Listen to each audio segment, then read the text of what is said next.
Part 1. Ielts practice. Questions 1 and 2. You will hear a tutor and some students discussing science and ethics. You should answer the questions as you listen because you will not hear the recording a second time. Listen carefully and answer questions 1 and 2.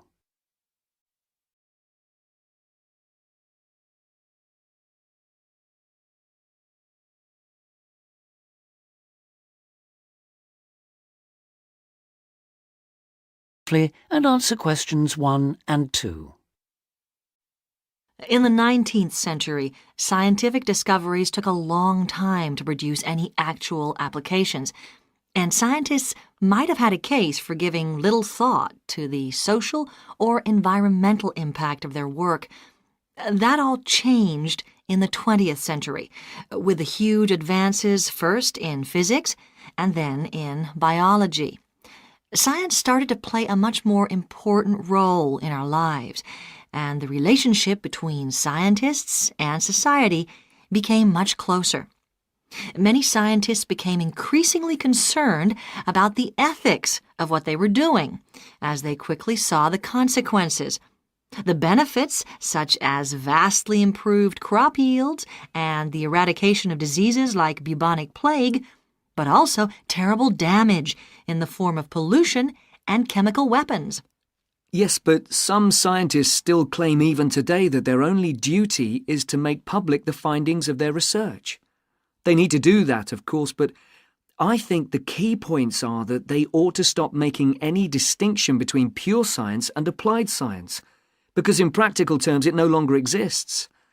And also, they must accept full responsibility for the consequences of their work. Now listen and answer questions 3 to 10.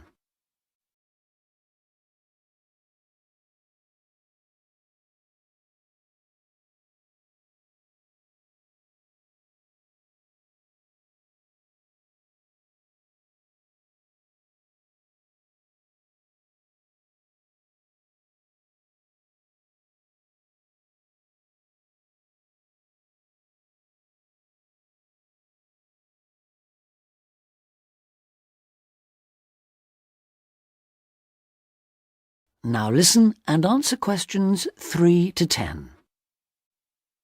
Let's explore that last point a little further. How can scientists put that responsibility into practice? By educating the public, particularly through the media and at the workplace. Another thing they must do is advise on what might one day go wrong as a result of what they're coming up with now. That seems essential. And just as importantly, if and when things do go wrong, they need to sort them out, especially where the fault lies with the original research.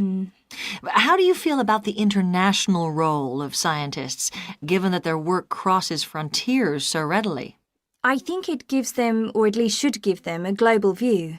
In this respect, some of them are better placed than many politicians to see how new discoveries are likely to affect particular parts of the world. But will the politicians listen? Probably not. But I'm not suggesting getting involved with politics or politicians. Much better to raise the public's awareness of scientific issues so they can put the pressure on at election time. There's a problem here, though, isn't there, with the way the public sees scientists. They're all either mad or bad. That's something they need to work on, definitely. To regain public trust, they'll have to show they're accountable, and that science is about improving people's lives. That may not be so easy. What do you think are the areas in science that really worry people these days? Science in agriculture, above all. There's been all this media hysteria about Frankenstein foods, but there is a genuine issue here. Whether adding specific genes to plants is a valid way of increasing food production, or whether it risks the appearance of new diseases, of superweeds and pests. Which links it to another controversy, using chemicals to control pests. And that's something else that was at first thought to be harmless, but we now know that the careless spraying of crops has led to all kinds of health problems for people. Plus a devastating loss of biodiversity, with huge numbers of insects, birds and mammals simply disappearing from the countryside, fish dying in poisoned rivers and so on. And of course, if we're talking about death on a massive scale, then we have to mention the role of science in enabling the military to wage chemical and biological and nuclear warfare, which has destroyed life in so many parts of the world. Okay, I think we've identified some major topics there. There's something I'd like to add, if I may. Sure, it's important for scientists and future scientists to talk about major issues like these, but we might also want to look at what we can do or not do in our everyday lives, particularly as many of us will be earning more money than we actually need for basic necessities. I'm thinking here of things like burning fossil fuels by driving everywhere. What do you think? Well, something that scientists seem to do rather too often is take planes to distant places, which is highly damaging environmentally. For instance, to attend conferences on subjects like the disappearing ozone layer. When nowadays they could probably stay at work and use a video conferencing link anyway. Which may in fact be an example of how progress in computer science can impact positively on the environment. But going back to harmful things, what else can be done? Again, on the air transport theme, there are the huge distances a lot of consumer goods travel before they actually reach the shops in this country. This seems another extreme waste of energy, especially if much of what is being produced and carried is packaging. Perhaps it's worth shopping for more locally produced items.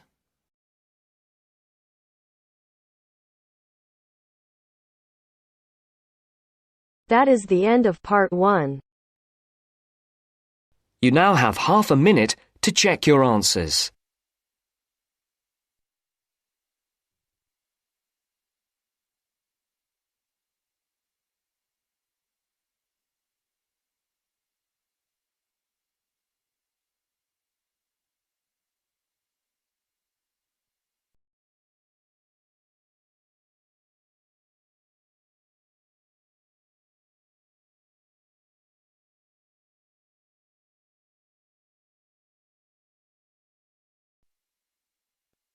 Now turns to part 2.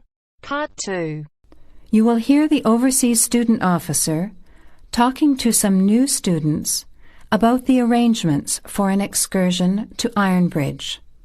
First, you have some time to look at questions 11 to 15.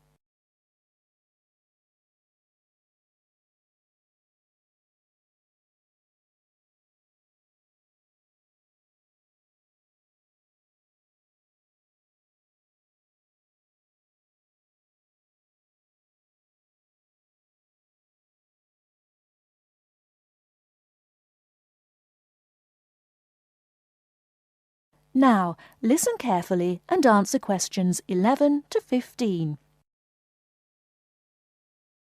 Hello everyone, my name is Pamela Sutcliffe and most of you already know that I'm the Overseas Student Officer here at Salopian Technical College. Next Tuesday, the 28th of September, we have arranged an excursion for all new students to the important historical town of Ironbridge. We are hoping you'll all come, because not only is the history of Ironbridge very important and interesting, but also an excursion like this is a relaxed and fun way to get to know each other. Ironbridge is about 55 kilometres from here, and we'll be travelling by the college bus, which holds 40 people. If there are more than that, we'll bring a couple of staff cars as well, though I might ask you to indicate on the list if you have a car and would be willing to take a couple of passengers. The list I'm referring to is up there on the student notice board, and if you would like to come on Tuesday, would you please add your name as soon as possible? By the way, could you please print your name clearly? I know some people have wonderful signatures, but often I'm afraid I can't read them, which can cause problems. So if we need extra transport and you could bring your car, can you tick the car column next to your name? Could you also add your student number and your telephone number, just in case there are any last-minute changes and we have to contact you? The other information I need to give you is about lunch. There's a very nice little restaurant in Ironbridge which gives a 15% discount to the college when we bring groups. That means lunch is only about £4, and they do good vegetarian meals too, so it's usually no problem for those of you on special diets. But if you prefer to eat your own food, that's fine too, either on the bus or in the park. But I'd encourage you to try the restaurant. Now, talking of costs, I should tell you that the bus will only cost you £10, and if you bring your car, we'll pay for the petrol, so you get a free trip in return for driving there. Will you please sign up by Saturday at 6 p.m. at the latest? The list is closed after that.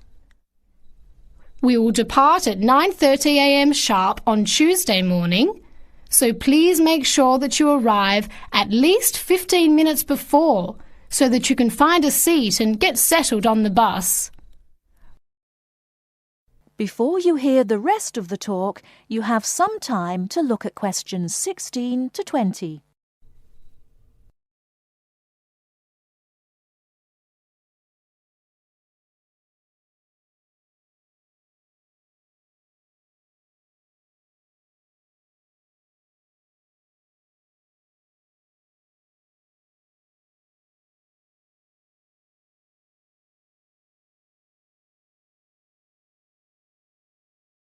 Now listen and answer questions 16 to 20. The college bus garage is behind the engineering workshop. It's quite easy to find. If you come here to the Student Union building, then walk east down the avenue until you get to the childcare centre on your left, and then turn left and walk past the sports centre and the tennis courts, which are both on your left.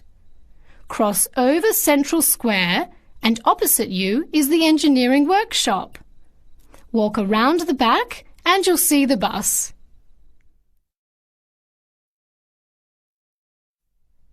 Please wear comfortable shoes, as we'll be walking around Ironbridge and be on our feet for most of the day. Wear a warm jacket, and you might like to bring an umbrella and a backpack to put them in if the weather's warm and sunny, which we hope it will be, but of course we can't guarantee that. Certainly bring your cameras and any snacks or drinks for the bus journey there and back, which should take about an hour and a half each way.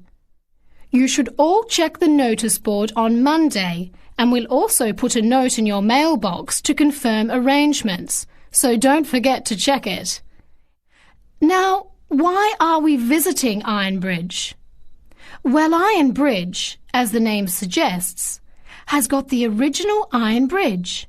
That is, the first ever iron bridge in the world. It was the birthplace of the Industrial Revolution, and for 40 years it led the world, as Britain changed from an agricultural society into an industrial one. It's hard to imagine today that this pretty, sleepy little tourist town was one of the most important places in England for over a century. Just imagine, 200 years ago, people from all over Europe and even North America came to Ironbridge to learn about what was then the latest technology. Today it is listed as a World Heritage Site by the United Nations, as they consider the unique collection of industrial monuments rank it alongside the Grand Canyon, the pyramids, and the Great Barrier Reef. One place that's fun to visit is Blist Hill, which is a reconstruction of a small Victorian industrial town where people are working and living as they did 100 years ago. I hope you'll enjoy the day. It's been a very popular excursion in previous years, so I'm looking forward to going again next Tuesday. Now don't forget to put your name on the list as soon as possible. That is the end of part 2. You now have half a minute to check your answers.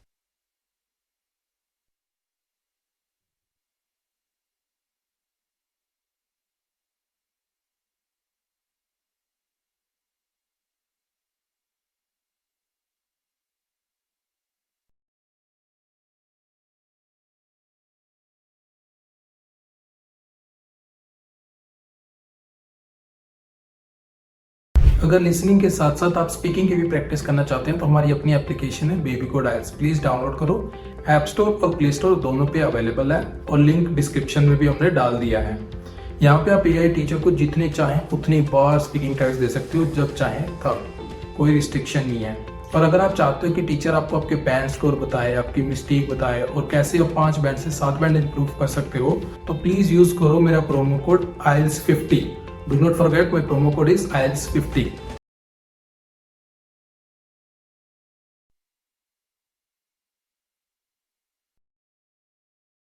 Now turns to part 3. Part 3. You are going to hear a conversation on animal protection. First, you have some time to look at questions 21 to 25.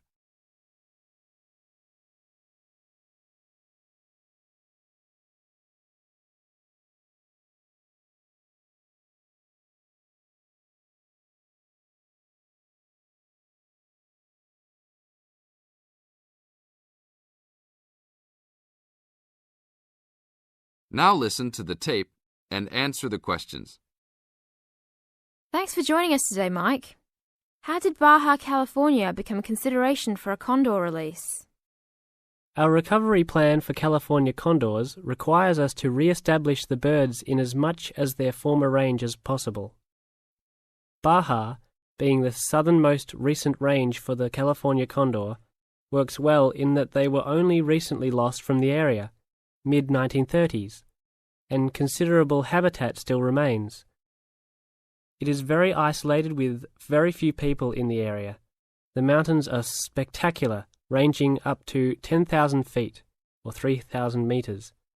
Our selected release site is at nearly 8,000 feet, 2,400 meters. Mike, how many birds do you envision flying free in this area, Baja, in the future? We will be releasing 4 to 8 birds on a yearly basis and will reconsider the situation when we have 20 birds in the area. What age do the birds have to be before moving them? That's a good question. Typically, we move them at 8 months to 18 months old. Birds are ready to fledge, or leave, from the nest at 6 to 7 months of age. In our current release group in Baja, we have birds as old as 30 months. It will be interesting to see how they behave. I expect that they will want to range more than younger birds and make it challenging for us to keep up. Is there a maximum number of birds a certain area can support? Yes, it's called the carrying capacity for any area, for any species.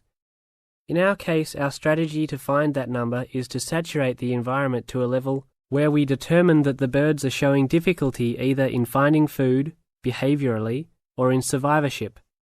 That level is greatly determined by the availability of food in the area and nesting possibilities.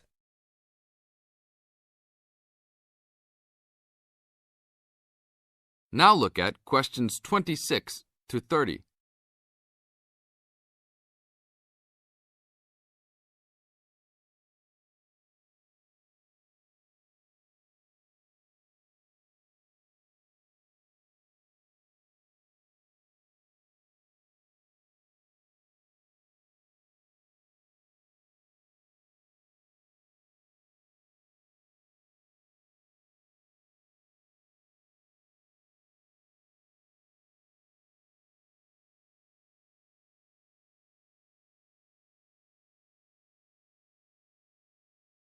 As the talk continues, answer questions 26 to 30.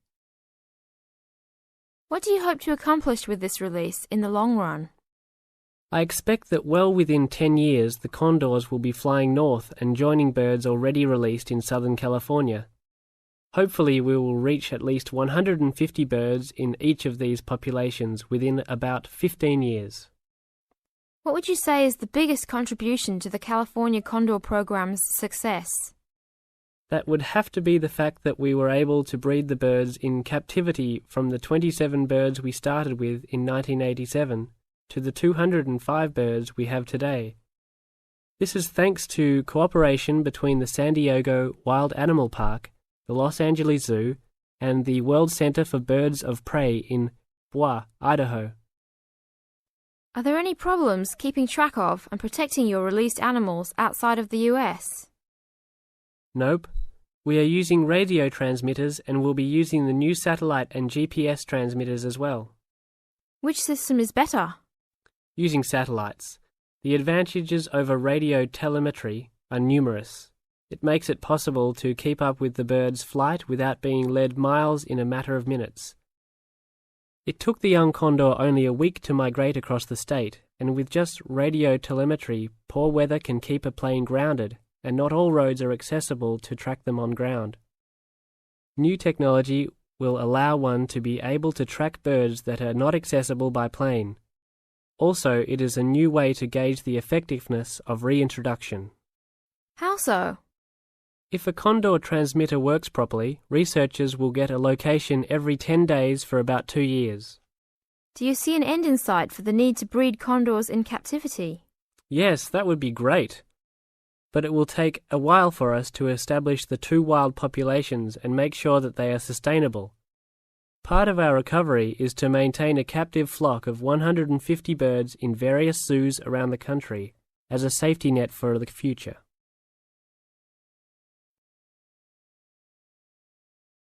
That is the end of part 3.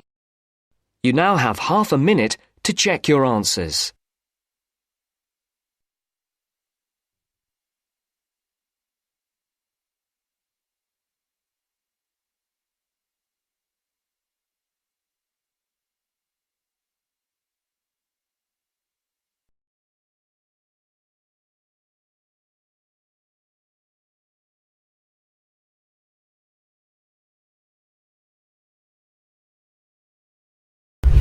अभी तक BabyCode app download नहीं की तो यहाँ पे सिर्फ speaking listening reading writing सारे के सारे फ्री में मॉड्यूल अवेलेबल है, वो भी लेटेस्ट कंटेक्स्ट के साथ। और तो यहाँ पे आईएलटीएस की लाइव क्लासेस भी देते हैं INTP अप्रूव्ड टीचर फ्री में।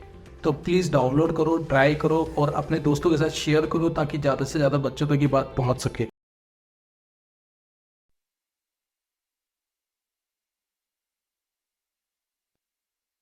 Now turns to part 4. Part 4. You will hear a speaker giving a talk about some recent research about unusual life forms. First, you have some time to look at questions 31 to 40.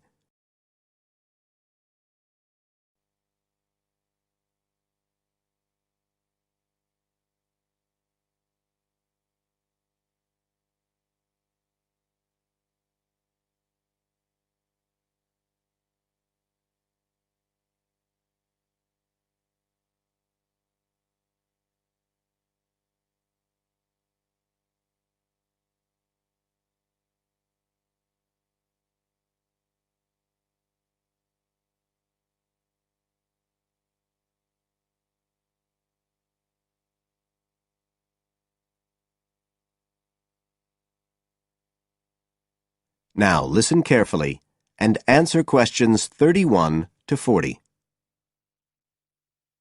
Hello everybody, and welcome to the 6th of our ecology evening classes. Nice to see you all again. As you know from the programme, today I want to talk to you about some research that is pushing back the frontiers of the whole field of ecology. And this research is being carried out in the remoter regions of our planet, places where the environment is harsh and, until recently, it was thought that the conditions couldn't sustain life of any kind. But life forms are being found, and these have been grouped into what is now known as extremophiles. That is, organisms that can survive in the most extreme environments. And these discoveries may be setting a huge challenge for the scientists of the future, as you'll see in a minute. Now, the particular research I want to tell you about was carried out in Antarctica, one of the coldest and driest places on Earth. But a multinational team of researchers from the US, Canada, and New Zealand recently discovered colonies of microbes in the soil there where no one thought it was possible. Interestingly enough, some of the colonies were identified as a type of fungus called Bouveria bassiana, a fungus that lives on insects. But where are the insects in these utterly empty regions of Antarctica? The researchers concluded that this was clear evidence that these colonies were certainly not new arrivals. They might have been there for centuries, or even millennia, possibly even since the last ice age. Can you imagine their excitement? Now, some types of microbes had previously been found living just a few millimetres under the surface of rocks, porous Antarctic rocks. But this was the first time that living colonies had been found surviving, relatively deeply in the soil itself, several centimetres down, in fact.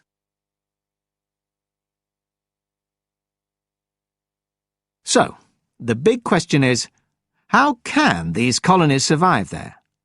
Well, we know that the organisms living very near the rock's surface can still be warmed by the sun, so they can survive in their own microclimate. And this keeps them from freezing during the day. But this isn't the case for the colonies that are hidden under the soil. In their research paper, this team suggested that the very high amounts of salt in the soil might be the clue, because this is what is preventing essential water from freezing. The team found that the salt concentration increased the deeper down they went in the soil. But while they had expected the number of organisms to be fewer down there, they actually found the opposite. In soil that had as much as 3,000 parts of salt per million, relatively high numbers of microbes were present, which seems incredible. But the point is that at those levels of salt, the temperature could drop to minus 56 degrees before frost would cause any damage to the organisms. This relationship between microbes and salt, at temperatures way below the normal freezing point of water, is a really significant breakthrough. As you all know, life is dependent on the availability of water in liquid form, and the role of salt at very low temperatures could be the key to survival in these kinds of conditions. Now, the process at work here is called supercooling, and that's usually written as one word. But it isn't really understood as yet, so there's a lot more for researchers to work on. However, the fact that this process occurs naturally in Antarctica may suggest that it might occur in other places with similar conditions, including on our neighbouring planet, Mars. So, you can start to see the wider implications of this kind of research. In short, it appears to support the growing belief that extraterrestrial life might be able to survive the dry, cold conditions on other planets after all. Not only does this research produce evidence that life is possible there, it's also informing scientists of the locations where it might be found. So all of this might have great significance for future unmanned space missions. One specialist on Mars confirms the importance of the That is the end of part 4. You now have half a minute to check your answers.